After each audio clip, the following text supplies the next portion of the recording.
Muy buenas a todos, otra vez. Recién estuvimos en un vivo con Mariona. Ahora vamos a hacer un vivo un poco más corto con Lupe Batallán. Estoy muy cerca. ¿Qué estás, Lupe? Estamos en vivo, te cuento. La gente se está conectando. Se está conectando mucha gente. Sí, tenemos ya mucha gente conectada. Muchísima gente se está conectando. A la gente que es nueva en esto de Twitch y que no conoce Twitch, nada, es una cosa muy simple. Simplemente ven y escriben en el chat lo que quieran escribir y se van a ir pasando cosas en pantalla. Y sigan esta cuenta de Twitch porque yo ya no hago más vivos en Instagram. Todo va a estar acá, así que si quieren seguir las cosas que hago, síganme en Twitch. Bueno, Lupe, vamos al punto. Vamos a hablar sobre la nueva ley de aborto. La nueva ley de aborto que acaba de entrar, que el gobierno de Alberto Fernández acaba de enviar al Congreso de la Nación, y quería hablar con una experta como sos vos sobre el tema. Supongo que has leído la ley, la has estudiado ya, además estudiás abogacía, y bueno, quería saber qué impresión te da, cuáles son los puntos relevantes. Bueno, en primer lugar, la ley particularmente no tiene muchos cambios a como venía siendo los proyectos presentados por la campaña. Tiene algunas correcciones, no sé si recuerdan, en el 2018 teníamos un problema serio porque se permitía que las menores de 13 años terminaran yendo a abortar incluso con la representación de un referente afectivo. Bueno, eso no aparece en esta ley, pero sí habilita, por ejemplo, el aborto de 13 a 16, con el cuento de la autonomía progresiva mal aplicada, porque entiende que el aborto no sería un método invasivo, entonces pueden consentir libremente. Por otro lugar, bueno, establece aborto libre hasta las 14 semanas y después de las 14 semanas con 2 causales, en vez de 3 como lo hacía el anterior: salud física, psíquica y social, que sabemos que es amplísima porque toma la definición de la Organización Mundial de la Salud de dice riesgo de vida o salud de la madre, que toma la visión de la Organización Mundial de la Salud, que es física, psíquica o social. Habla de salud integral el proyecto. Con lo cual, bueno, si yo me siento triste, podría ir a abortar porque, no sé, esto afecta a mi vida, no sé, a mi economía, a mi vida social, a mi relación de pareja, y eso me habilitaría. Y la otra causal es violación, que, digamos, es más amplia todavía. Nosotros en el Código Penal hoy tenemos que el aborto es delito no punible en caso de violación o incesto de mujeres de mentes idiotas. Esto propone cambiar la redacción del Código Penal para que diga que el aborto es, en la causal violación, amplio para absolutamente todas las mujeres. Digamos, es pequeños avances, pero pequeños avances tremendos. Esto además viene acompañado... si quieres, sí, interrumpime cuando No, quieras. quiero como subrayar eso.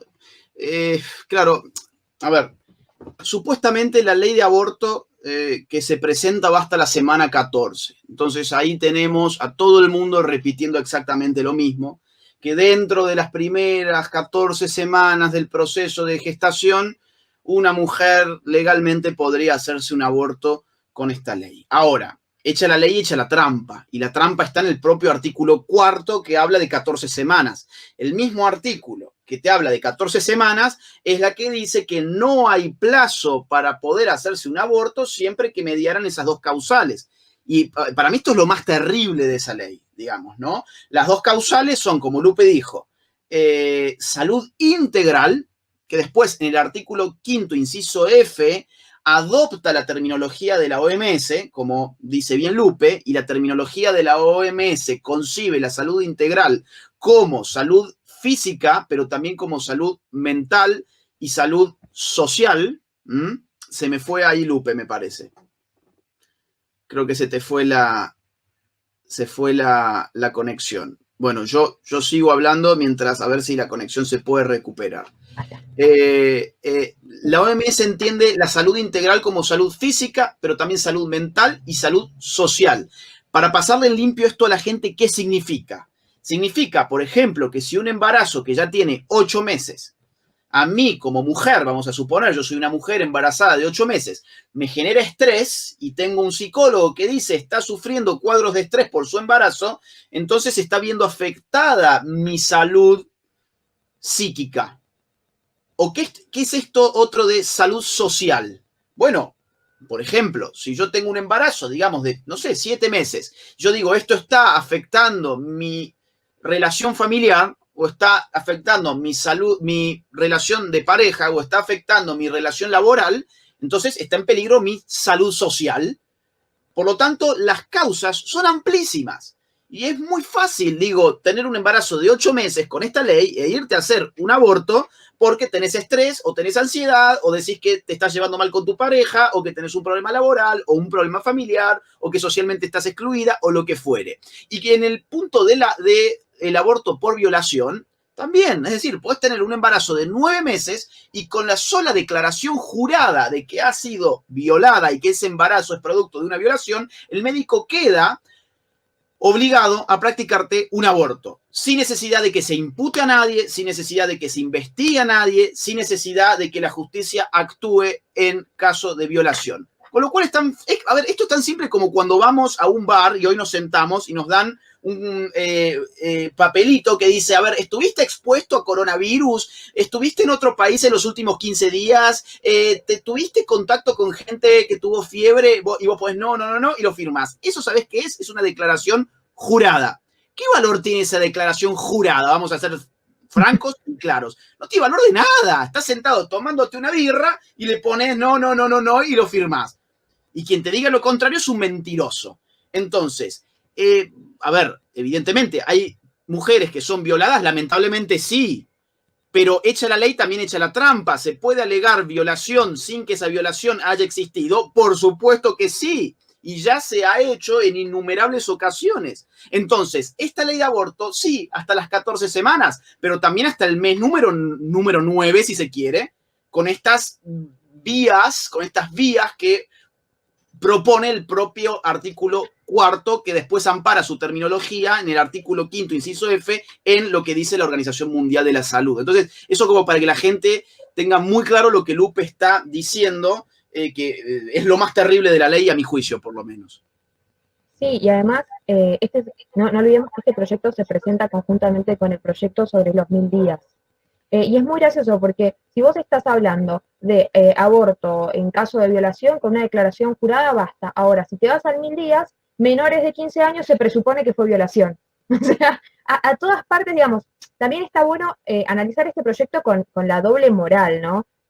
Por un lado, te hablan solamente de la mujer cuando se trata del proyecto de aborto y no importa nada más, importa que no se sienta juzgada nunca, que qué sé yo, y ahora si vas al 1000 días, que supuestamente es el de la protección del niño por nacer, bueno, te tiro unos mangos y arreglate si pensás seguir con el embarazo. Hablo de la salud integral de la mujer solamente, y en el otro hablo de los dos. Entonces, me parece que hay una suerte de hipocresía muy grande y cinismo sobre todo, ¿no? Porque te dicen de un lado una cosa y del otro lado la otra, pero todo tiende a garantizar el aborto. Mismo algo que me pareció tremendo es, te permiten abortar hasta las 14 semanas, pero en el proyecto 1000 días, vos no vas a recibir este aporte económico hasta pasadas las 12 semanas de embarazo. Es decir, si vos decidiste no abortar, bueno, y continuar el embarazo, recién ahí te doy la plata. Claro, increíble. Y el tema este de las niñas, ¿no? También me pareció impresionante. Esto está, si mal no recuerdo, en el artículo 8, que es que las niñas de 13 años, a ver, acá lo tengo en pantalla, déjamelo buscar, acá está. Dice textualmente así, dice que en el caso de las niñas de 13 años, se presupone que cuentan con aptitud y madurez suficiente para decidir la práctica abortiva y prestar el debido consentimiento. Artículo 8, inciso B. O sea, en Argentina el Estado va a presuponer que una niña de 13 años tiene la madurez y la responsabilidad para decir, bueno, me voy a hacer un aborto, sí, perfecto, pero ahora esa misma niña no tiene la madurez para ir a comprar una etiqueta de cigarrillos, por ejemplo, o no tiene la madurez para ir a tomar una lata de cerveza, o mucho menos tiene la madurez para elegir a sus representantes políticos. Ahora, para intervenirse, digamos, en términos de abortos, bueno, no, para eso sí son sumamente maduras las niñas de 13 años. Es una locura. Y sin el asentimiento de sus padres, cuidado, sin el asentimiento de sus padres. Incluso dentro de lo que es la medicina, ¿no? Si vos te tenés que ir a hacer cualquier estudio a los 13 años, necesitas que entre tu papá o que dé la autorización. Para ir a sacarte sangre, para ir a donar sangre, necesitas autorización de tus padres en el momento que firmen, digamos, nada de llevar cosas de poder falsificarlo. Y acá cuando es aborto, no. tiene consentimiento pleno y no hay ninguna, digamos, también es de vuelta a decir esto de que el aborto es completamente seguro y no lo es. No. De hecho, han habido casos de abortos legales en Argentina donde adolescentes han muerto, como el caso de Kayla Jones. Sí, tenía 17 años y fue a 17. abortar sin, claro, digamos, mucho más grande, ¿no? Y terminó, fue a abortar sin que la madre lo supiera, se empezó a sentir mal, la madre la llevó al médico, en la médica que le realizó el aborto le dijo que era otra cosa, y Kayla se terminó muriendo, y la madre, una vez con Kayla muerta, se enteró que era lo que estaba pasando. Increíble. Y eso fue un aborto legal en el hospital, seguro, Sí, libre, gratuito, ¿no? Ningún medio cubrió el caso. Es increíble. Ustedes no, fíjense que realmente la vida de las mujeres les importa un pito. no Se solamente no muere una cubrieron. mujer, una adolescente, por un aborto en el hospital, legal, con un médico, les importa un pito. Yo no vi ninguna manifestación feminista, no vi ningún medio de comunicación realmente cubriendo el caso. Oigan, es un caso importantísimo. No era que el aborto era seguro cuando se hacía en el hospital, se murió una chica de 17 años. Sí, no solamente no les importa y no, no salen a marchar, sino que en 2018, con la doctora Estrella Perramón procesada, la llevaron a hablar a favor de la legalización del aborto al Congreso. O sea, son completamente cómplices de la muerte ¿A de las quién, mujeres por perdón? aborto. ¿A quién llevaron a hablar? A la doctora Estrella Perramón, que fue la que le realizó el aborto y la que, digamos, mal La mató. diagnosticó a Keila. La que la mató, Sí, básicamente. Algo sí, más, mira, algo más que aparece en la ley es que, bueno, hay que meter educación basada en ideología de género en los colegios, en toda la República, o sea, también utilizan el texto de la ley de aborto para tratar de masificar la mal llamada educación sexual integral. Y la cuestión que a mí no me queda muy clara es la de la objeción de conciencia. ¿Hasta qué bien. punto hay un respeto real por la objeción de conciencia en esa ley? ¿Cómo has visto esto vos? No lo hay, ese es el tema. Te dice que la ley dice, el personal de salud puede ser objetor, tiene que avisarlo previamente, tiene que ser objetor en el medio público y en el privado, es decir, vos sos objetor y sos objetor siempre. Y a ver, la medicina es compleja. Un mismo provida puede realizar un aborto, digamos, por un embarazo ectópico. Y porque sabemos que el niño no va a llegar a desarrollarse porque actualmente la medicina no da una solución para esa mujer para que pueda realmente vivir, y mientras ese niño esté creciendo, va a matar a esa mujer, digamos. Son abortos que se realizan con los cuales digamos, no tenemos ninguna solución científica para poder evitarlo, y el derecho claramente tomó una postura en la cual yo no te puedo pedir que vos seas altruista y mueras por tu hijo. Digamos, son los casos más complejos, son la menor cantidad de casos, pero hay médicos que sí estarían dispuestos a realizar ese tipo de abortos, que son casos muy excepcionales, pero no, vos sos objetor y tenés que ser objetor siempre, ¿no? Y a veces, digamos, hay algunos grises muy sutiles. De hecho, te diría, creo que es, de hecho, creo no, es el único caso en el cual digo se puede aceptar un aborto. Pero porque realmente la mujer se muere si no lo tiene. No es el mito de la salud sexual, de la salud física, psíquica y social, y tampoco son partos que se puedan llevar hasta la... A ver, se trabó un poco. Me parece que se trabó. Vamos a ver si se retoma la... Bueno, acá hay feministas. Yo digo, ¿qué hacían las feministas que no salieron a militar cuando una jueza feminista de Neuquén liberó un violador? ¿No? Hay muchas feministas que militan acá en el chat. ¿No salieron a militar cuando les liberaron violadores? Qué raro. Mira, ¿no salieron a militar por Kayla Jones cuando la mataron con el aborto legal, seguro y gratuito? Qué raro, ¿no? A ver, se te había cortado, Lupe. Podés Ahí. seguir. Bueno, no, digamos, te establece primero eso de que tenés que ser objetor siempre sin importar el caso que tengas delante. Y a ver, nosotros si bien somos todos pro vida y queremos todo celeste, también somos conscientes de que hay médicos que realizan abortos y que te pueden realizar un aborto de 14 semanas, pero no te realizarían uno de 25. Y a ver, el caso, por citar un caso, el caso del doctor Rodríguez Lastra. Rodríguez Lastra realizaba abortos, pero en ese caso considero que ya era demasiado, ¿no? Incluso al médico abortista que estaría dispuesto a hacer abortos de pocas semanas o digamos de determinados casos, a ese también lo terminarían obligando. No es que se respeten, no es que solamente no nos respetan a nosotros. Por otro lado, tenemos esta objeción de conciencia, no solamente tiene que estar notificada previamente y cumplirse en todas partes, sino que si no hubiera ningún profesional y fuera urgente la realización del aborto, no puedes ser objetor. Y además, como objetor, tenés que garantizar que esa mujer se lo haga con otro profesional. Con lo cual, la objeción es una mentira. No, Y ojo, es mentira. existe la objeción individual, pero no institucional. O sea, es la objeción de Poncio Pilato, digamos, ¿no? Bueno, que lo mate otro. O sea, ustedes decidan cómo matar. Se me acaba de ir de nuevo Lupe. Se ve que la conexión, sí, ya íbamos a hacer este vivo anoche y me dijo que la conexión estaba mala. Lo que te digo, es la objeción a lo Poncio Pilato, ¿no? O sea, más que objeción es un lavate las manos y entregá las turbas, ¿no? Y aparte tampoco hay objeción de conciencia institucional. ¿Qué pasa, por ejemplo, con el hospital de la Universidad Austral, ¿no? Que es una No, va a tener universidad, que hacer otra cosa. ¿va a tener que cerrar? ¿La van a cerrar? ¿La van a expropiar? ¿Qué pasa si ningún médico de un hospital quiere hacer abortos?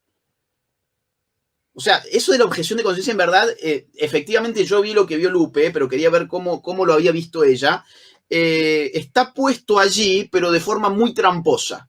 Demasiado tramposa. Es más, hay algo más de la ley que a mí me interesó y lo puse en un artículo que publiqué ayer, que es cómo juega con las penas. Con las penas. Mira, déjame que busque bien el dato para no errarle. Acá estamos.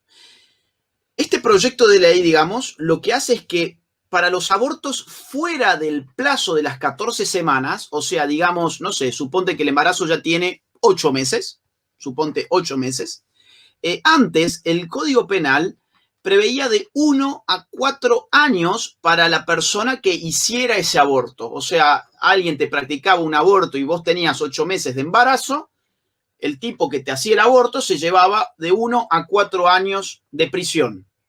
Ahora, una de las cosas que hace este proyecto de ley es bajar sustancialmente esa pena, porque esa pena ahora pasa a ser apenas de 3 meses a 1 año.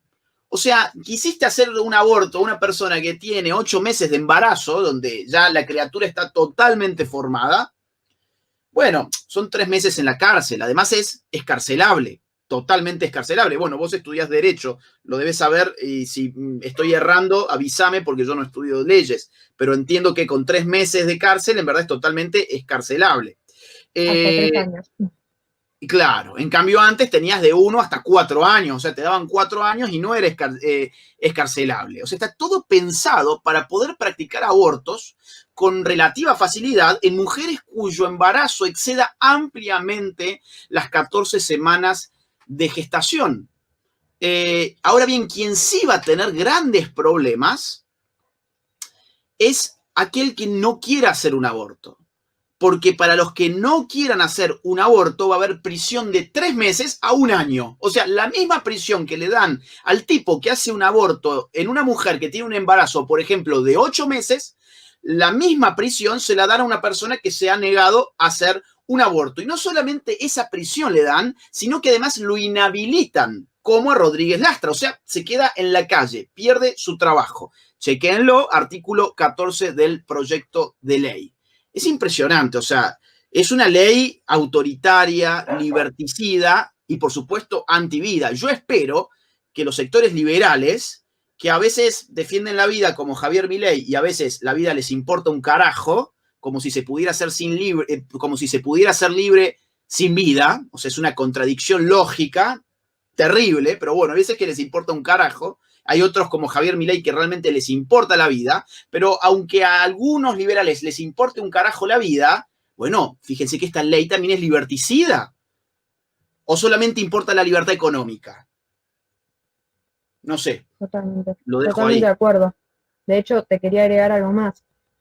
Así como la pena de un médico que realiza un aborto más allá de las 8 semanas es de 3 meses a 1 año, es la misma pena que tiene la mujer que se realiza su propio aborto. Y son, digamos, conocimientos distintos, responsabilidades distintas. Ahora, parece todo tratando de garantizar que el médico abortista salga lo más limpio posible. Porque, digamos, entendamos la situación de una mujer que desesperada se realiza su propio aborto, nada, se está exponiendo muchísimo más que con un profesional de salud, puede haber sido manipulada por las socorristas en red o haber acudido a ellas y después asumir la culpa sola. Tiene una situación de confusión de estar viendo las cosas desde adentro, ¿no? Una persona que está afuera, que tiene los conocimientos para ayudarla, para cuidarla, para ofrecerle otras opciones, bueno, esa persona que tiene mayor responsabilidad, bueno, esa persona tiene exactamente la misma pena. Exactamente, es increíble. Vamos al tema político porque tenemos 20 minutos nada más. Puedo hacer una notita nomás al pie de Adelante, la ley. todo lo que Están mal quieras. citados los derechos humanos, los tratados de derechos humanos están mal citados. Empieza así el proyecto de ley, amparándose en los tratados de derechos humanos. A mí a ver, si bien es, digamos, una tontería al final pudiera parecer, la realidad es que las leyes quedan de acá para siempre, ¿no? Y mal citado es después problemas en la aplicación. Y segundo, este proyecto, este gobierno se la pasa hablando de los derechos humanos de las mujeres y parece que solamente los tienen, te diría que ni hasta de nombre, o cuando los tienen que citar, los citan mal, y cuando los tienen que aplicar, como en esta ley, peor todavía. ¿Y por qué está mal citado? Tienen primero un uso de mayúsculas aleatorio, después hay un pacto al que directamente le cambian el nombre, que es la Convención sobre los Derechos del Niño, y dice la Convención sobre los Derechos de Niños, una cosa así tipo, o sea, cambió el nombre. Son sutilezas, ¿no? Pero te cambiaron el proyecto, Sí, te sí, cambiaron sí. el tratado.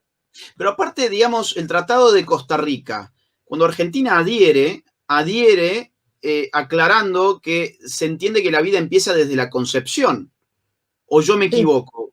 Es la Convención sobre los Derechos del Niño. La Convención sobre los Derechos del Niño. Que tenemos una ley de reserva y está citado en el proyecto de legalización del aborto, la Convención sobre los Derechos del Niño. Está citado cuando se entiende que la vida del niño empieza desde la concepción. O sea, en verdad, el aborto violenta los derechos humanos del niño, tal como nosotros receptamos ese tratado. Sí, nosotros no solamente tenemos una ley de reserva que dice que entendemos a niño desde la concepción hasta los 18 años de edad, sino que el preámbulo de la convención dice que los estados se obligan a garantizar la protección del niño tanto antes como después del embarazo, del parto, perdón. Entonces, claro, antes del parto es el embarazo. O sea, se está asumiendo que ahí hay un niño. Y bueno, los preámbulos tienen carácter normativo por la Convención de Ginebra, si mal no recuerdo, sobre los tratados. Bueno, dicho esto, vamos al tema político. ¿Qué podemos esperar? O sea, ahora va a haber una militancia tanto de un lado como de otro. Ya hay una fecha para salir a movilizarse, que creo que es el día 28 de este mes. Supongo que será en todo el país. Habrá que militar, y militar no significa simplemente salir uno a la calle. Sí, salgamos a la calle, obviamente, pero además hay que militarlo invitando gente, llevando a la familia, llevando amigos, difundiéndolo en las redes. A partir de ahora, creo que todas nuestras energías lamentablemente tienen que volver a focalizarse en esto. Y hay mucha gente que dice, este no es el momento para tratar el aborto. Yo estoy de acuerdo. A ver, para nadie es el momento, pero para el gobierno sí es el momento porque está haciendo un ajuste monumental. Ya incluso ha cerrado con el FMI, está haciendo un ajuste donde están reventando a los más ancianos de la sociedad, a los jubilados, y tienen que empezar a tapar, tienen que empezar a tirar sus bombas de humo. Ocurre que el aborto es una gran bomba de humo verde, que les permite, por un rato al menos, distraer a la opinión pública. Y nosotros tenemos dos opciones. O seguir hablando de, bueno, el ajuste y demás, que hay que hablar de eso, por supuesto, pero además militar a favor de la vida. No podemos permitir que la cultura de la muerte se haga de la República Argentina. Ya se ha hecho en cierta forma porque el aborto en los hechos es legal.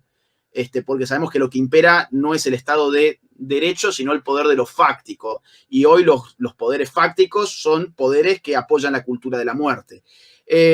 ¿Cómo ves vos este año la resistencia pro vida? Porque vi unas encuestas que daban cuenta de que está creciendo el movimiento pro vida mientras está decreciendo el movimiento pro abortista. ¿Cómo lo estás viendo vos?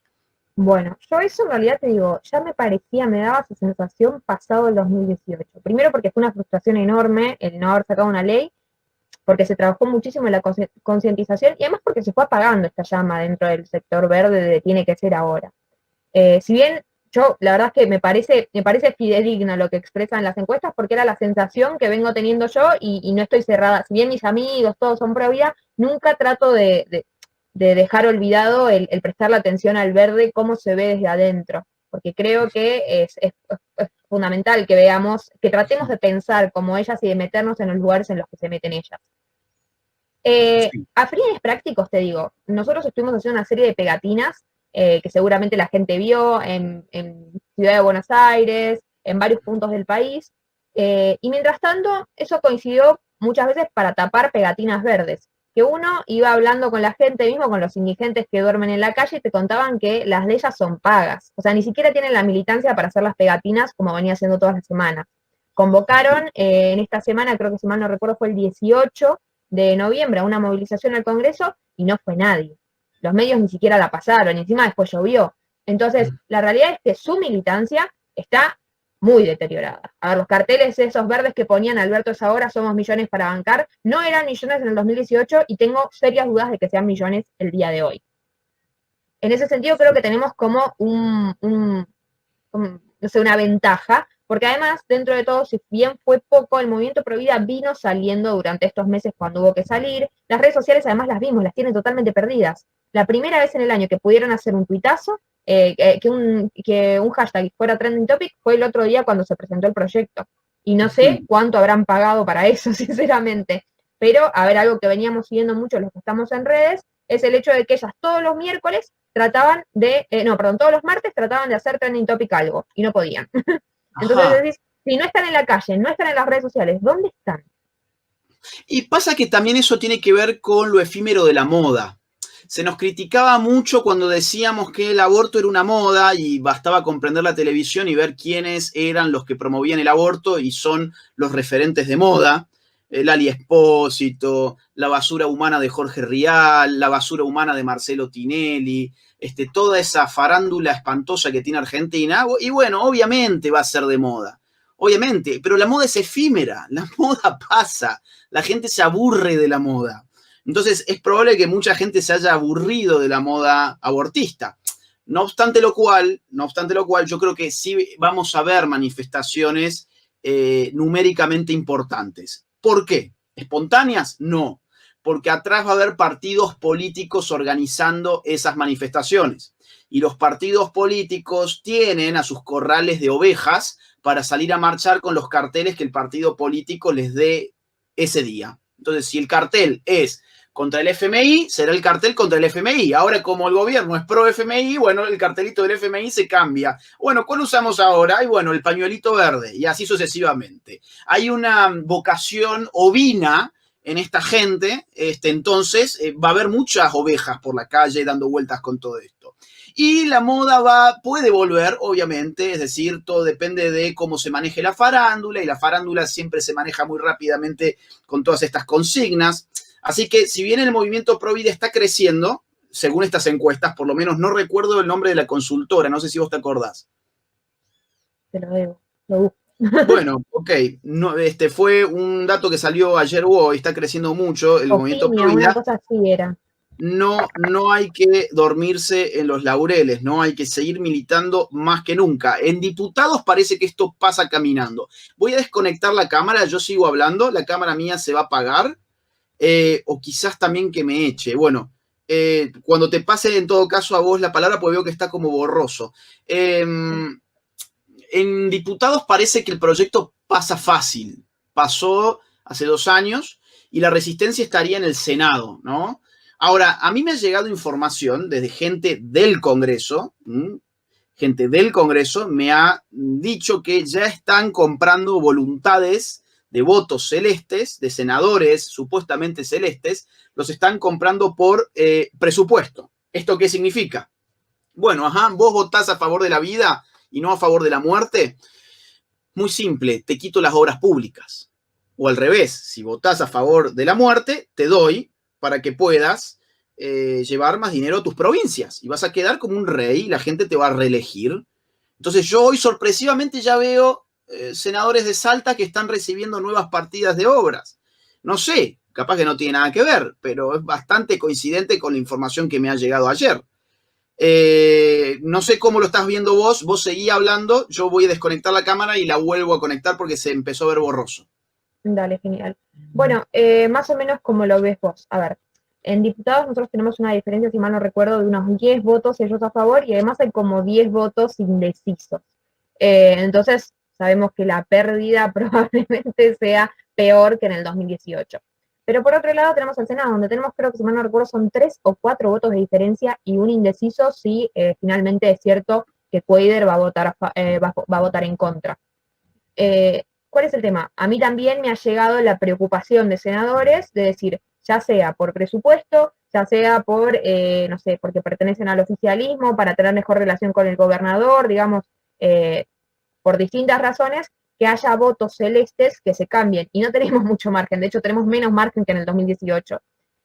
Yo creo, sinceramente, que lo crucial ahí es aprovechar que este año las sesiones no van a ser, o sea, si bien va a haber gente que sesione desde el Congreso, va a haber mucha gente que va a estar sesionando desde su casa o desde su oficina en su provincia. Y bueno, quedará, sobre todo en las provincias del interior, en Buenos Aires la tenemos muy, muy complicada porque son mayoritariamente verdes, y porque la población tiene una tendencia más generalizada al verde, pero digamos, en las provincias que son claramente celestes, presionar sobre sus senadores, que es defender nuestro voto y además hacerles sentir el rigor. El año que viene es año electoral, muchos quieren renovar sus bancas, tirarse a gobernador, digamos, escalar, y no les conviene en lo absoluto. Es recordarles, es decir, mira, no te conviene porque yo te voté o estoy acá, vos me estás representando y te puedo hacer sentir la presión. Bueno, yo creo que tenemos que aprovechar esto que se dio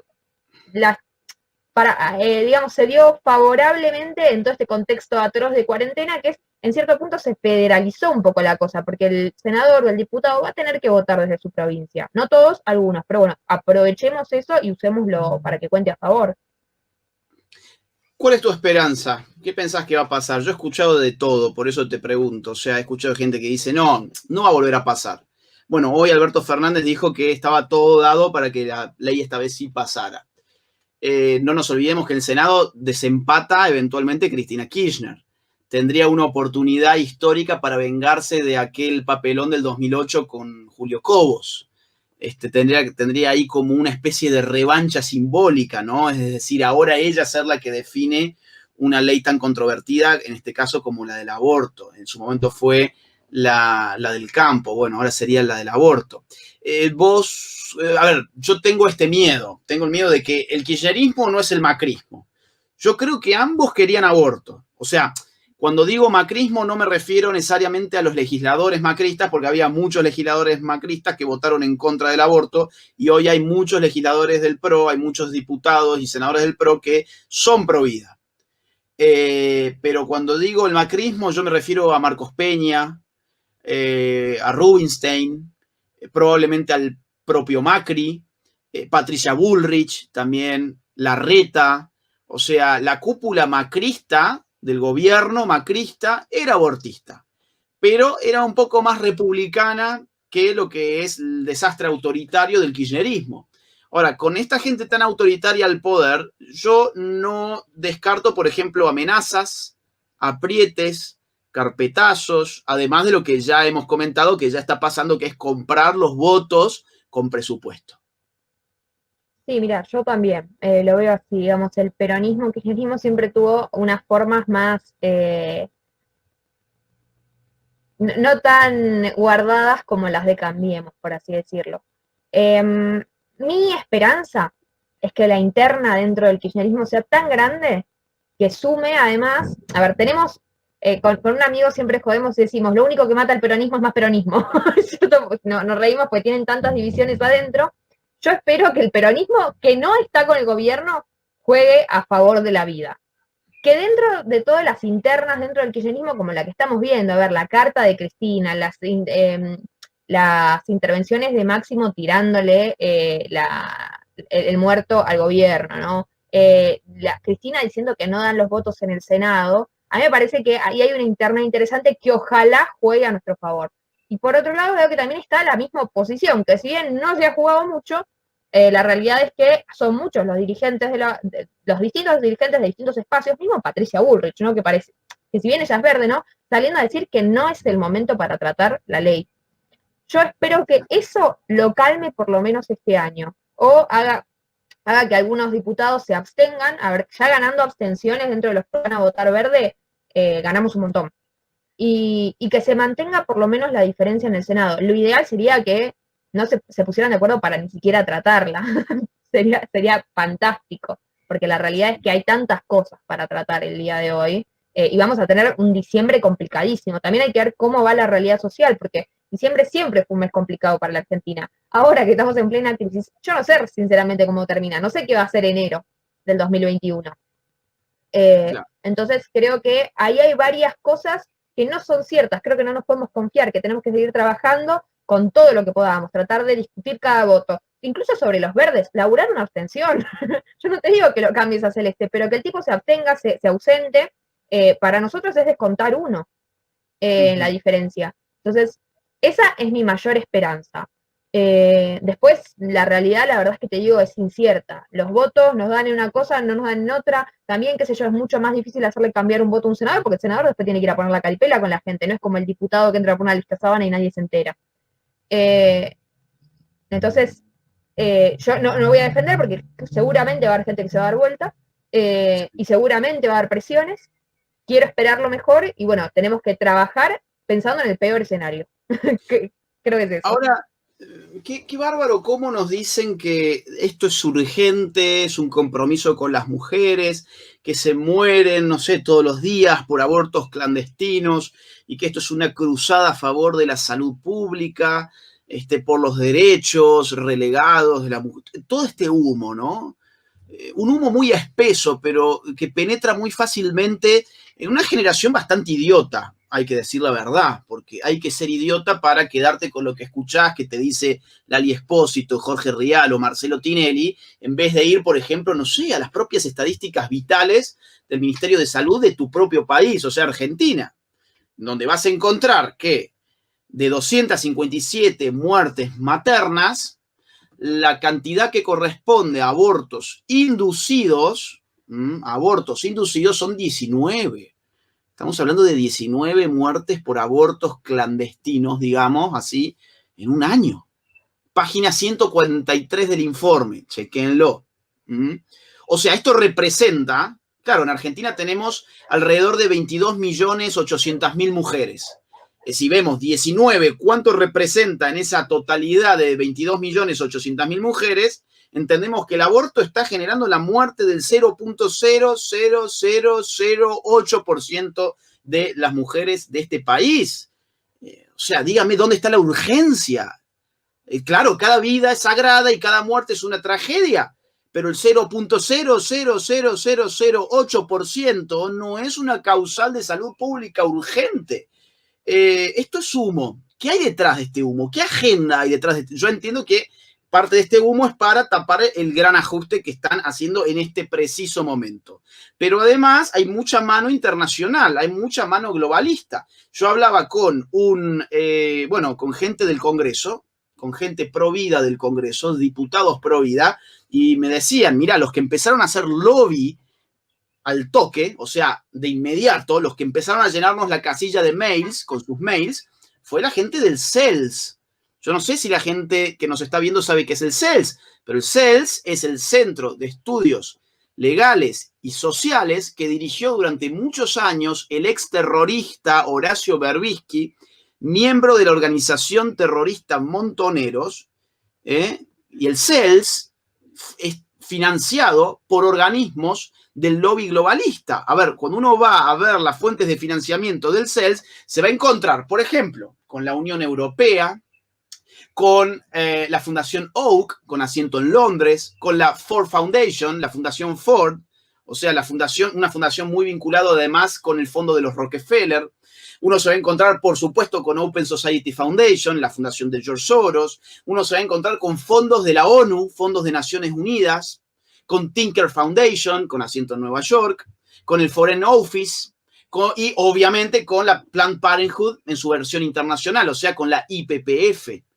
Entonces, este es uno de los agentes, por ejemplo, que está haciendo lobby en Argentina por el aborto, con estos dineros que vienen no de argentinos, vienen de afuera, de estos organismos del lobby globalista. O, por ejemplo, ¿qué hacía Amnistía Internacional pintando de verde el Cabildo y monumentos históricos con una percha diciendo que había que salvar la vida de las mujeres y no sé qué?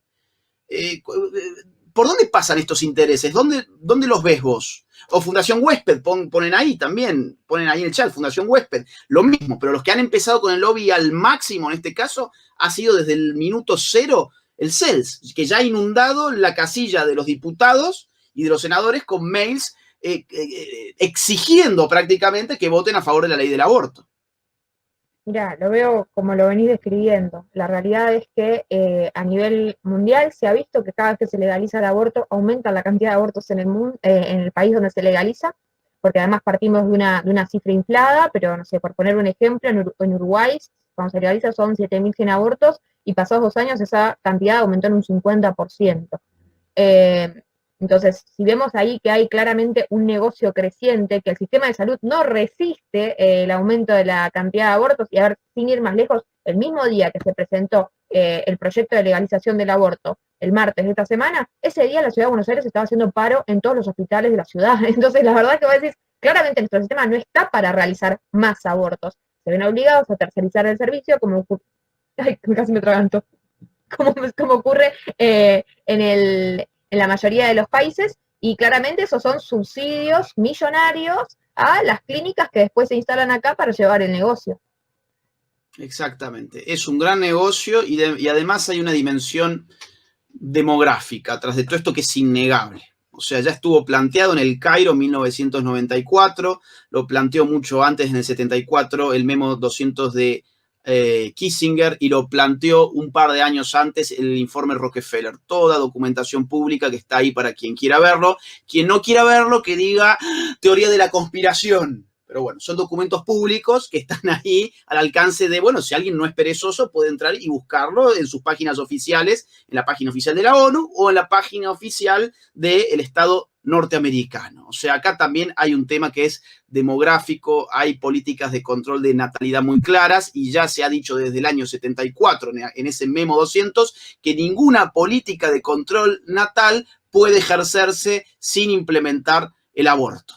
Entonces ocurre algo más, y podemos ir cerrando con esto, pues sé que tenés que entrar en el otro, que es que la izquierda termina siendo el soldadito de batalla al servicio del imperialismo y del neocolonialismo internacional, de la ONU o de Estados Unidos.